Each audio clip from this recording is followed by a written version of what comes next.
अस्सलाम वालेकुम। SMTV global के साथ मैं हूं आमना अनफाल। सबसे पहले न्यूज़ हेडलाइंस।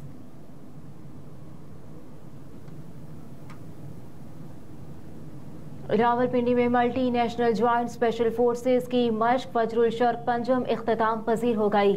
पाक फौज के शोबा ताल्लुकात आमा ISPR के मुताबिक मुश्तरका कसीरुल जहदी स्पेशल फोर्सेस की 5वीं मश्क फजरुल शर्क की इख्तितामी तकरीब national counter terrorism centre PIB में मुनक्किद हुई। मश्क में पाकिस्तान, बहरीन, इराक और कुवैत की स्पेशल फोर्सेस के दस्तों ने हिस्सा लिया। ISPR के मुताबिक 2 हफ्ते तवील मश्क का आगाज 27 नवंबर 2023 को national counter terrorism centre PIB में हुआ।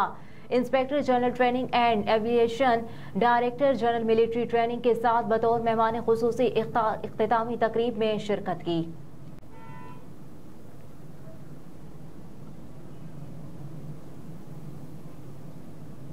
करप्शन केस फवाद चौधरी एक रोजा राहदारी रिमांड पर एंटी करप्शन के हवाले। फवाद चौधरी के खिलाफ एंटी करप्शन पंजाब के केस की समाअत हुई। जज काजी माजिद ने कहा कि एंटी करप्शन महकमा पंजाब को फवाद चौधरी का राहदारी रिमांड दरकार है। वकील फैसल चौधरी ने कहा कि Fawad Chaudhry supreme court bar association के मेंबर हैं। मुल्क आइन और कानून के तहत नहीं चल रहा। अदालत ने प्रोसिक्यूशन के इस्तदा पर फवाद चौधरी के राहदारी रिमांड पर फैसला महफूज कर लिया, जिसके बाद जुडिशल मजिस्ट्रेट काजी माजिद ने फैसला महफूज सुनाते हुए फवाद चौधरी को एक रोजा राहदारी रिमांड पर महकमा एंटी करप्शन हुकाम के हवाले कर दिया। अदालत ने हुक्म दिया कि फवाद चौधरी को एक रोज में मुतालिका अदालत पेश किया जाए।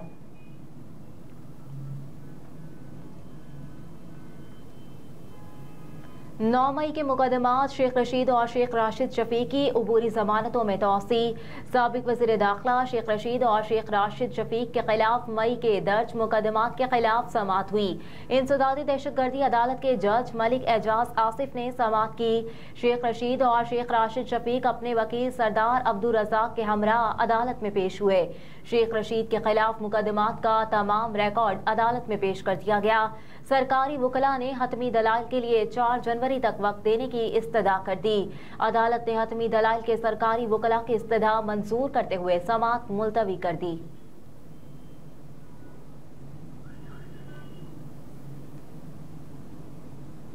रज़ाक संजरानी को MD सेंडिंग के ओहदे से हटा दिया गया। वज़ीर आज़म अनवारुल हक काकड़ ने चेयरमैन सेनेट के भाई राज़िक संजरानी को हटाने की मंजूरी दी, जबकि उन्हें मुस्तकिल सरकारी मुलाजमत से भी बरतरफ कर दिया गया। राज़िक संजरानी विफाक में वाहिद बलोच MD थे। वो आगाज हुकूक बलोचिस्तान पैकेज के तहत कम उम्र MD तैनात हुए थे। ज़राए के मुताबिक राज़िक संजरानी को हटाने के लिए बोर्ड का इजलास रात 1 बजे तलब किया गया। 2 बजे उन्हें ओहदे से बरतरफ कर दिया गया।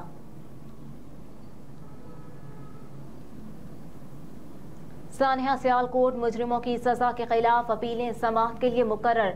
लाहौर हाई कोर्ट के जस्टिस शहराम सरवर चौधरी और अली ज़िया बाजवा 14 दिसंबर को अपीलों पर समाअत करेंगे। अदालत ने वकला को दलाल के लिए तलब कर रखा है। इंसदाद दहशतगर्दी अदालत ने मार्च 2021 में दोनों मुजरिमों को सजाए मौत का हुक्म सुनाया था। मुजरिमों ने ट्रायल कोर्ट के फैसले के खिलाफ अपीलें दायर कर रखी हैं।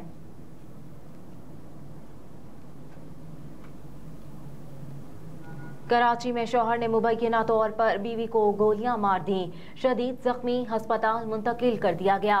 फायरिंग का वाकया कराची के इलाके बल्दिया टाउन के घर में पेश आया, जहां हमसायों ने फायरिंग की आवाज सुनकर पुलिस को इत्तला दी तो भारी नफरी मौके पर पहुंच गई। मौका वारदात पर पुलिस को खातून खून में लिपट मिली, जिसे तिब्बी इमदाद के लिए अस्पताल मुंतकिल कर दिया गया। क्राइम सीन यूनिट की जानिब से शवाहिद इकट्ठे करने के बाद पुलिस ने शक की बिना पर मुतासरा खातून के शौहर अतीक को हिरासत में ले लिया, जिसे मजीद तहकीकात के लिए थाने मुंतकिल कर दिया गया।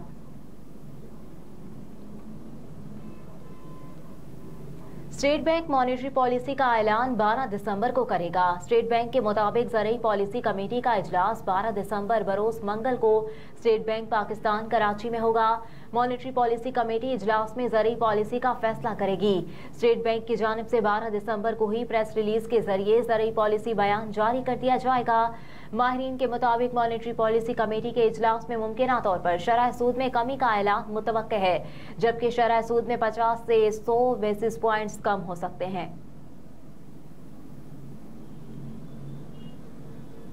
पाकिस्तान और ऑस्ट्रेलिया की प्राइम मिनिस्टर 11 का बारिश से मुतासरा मैच ड्रॉ। पाकिस्तान ने पहली इनिंग्स कप्तान शान मसूद की डबल सेंचुरी की बदौलत 391 रन 9 खिलाड़ी आउट पर डिक्लेयर की थी।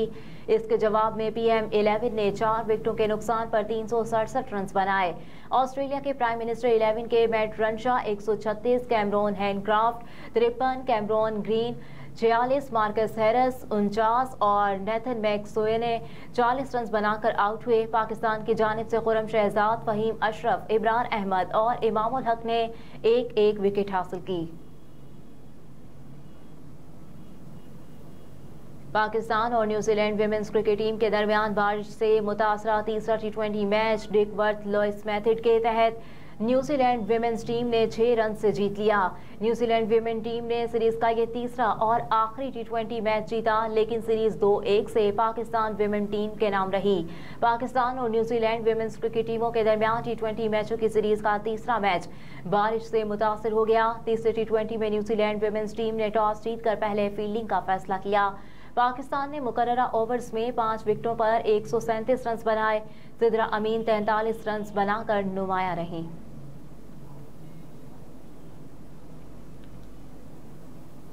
और सऊदी वज़ीर ख़ारजा फैसल बिन फरहान ने कहा है कि गज़ा में फौरी जंगबंदी ज़रूरी है। ऐसा लगता है कि कुछ हुकूमतें इसे तरजीह के तौर पर नहीं देख रही। अरब मीडिया के मुताबिक वाशिंगटन में अमरीकी वज़ीर ख़ारजा एंटोनी ब्लिंकन से मुलाकात से कबल मुश्तरका प्रेस कॉन्फ्रेंस करते हुए वज़ीर ख़ारजा के एक ग्रुप ने कहा कि हमास के अस्करियत पसंदों और इसराइली फ़ौज के दरमियान फ़लस्तीनी इनक्लेव में होने वाली लड़ाई को फौरी तौर पर रोकने पर तवज्जो मरकूज रखनी चाहिए। फैसल बिन फरहान ने अपने एक बयान में कहा कि फ़लस्तीनी रियासत के क़याम के लिए एक काबिल एतबार रोड मैप भी होना चाहिए। सऊदी वज़ीर ख़ारजा ने उम्मीद का इज़हार करते हुए ये भी कहा कि अमरीका में हमारे शराकतदार इस मसले के हल के लिए मज़ीद काम करेंगे, क्योंकि हमें यकीन है कि वो मज़ीद कुछ कर सकते हैं।